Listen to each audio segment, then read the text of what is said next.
Secret deals নামে একটি option আছে, আপনারা এটাই ক্লিক করে দেবেন। অথবা আপনারা চাইলে এই যে বাম দিকে যে 3 ডট চিহ্নটি দেখতে পাচ্ছেন, এখানে ক্লিক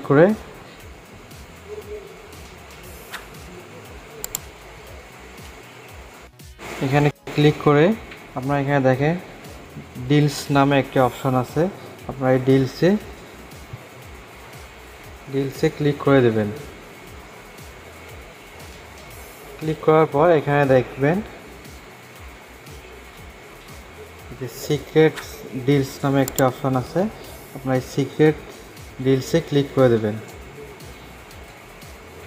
এরপর এখানে দেখেন প্রথমেই কিন্তু আপনাদের 20 টাকায় 2 জিবি শো করতেছে।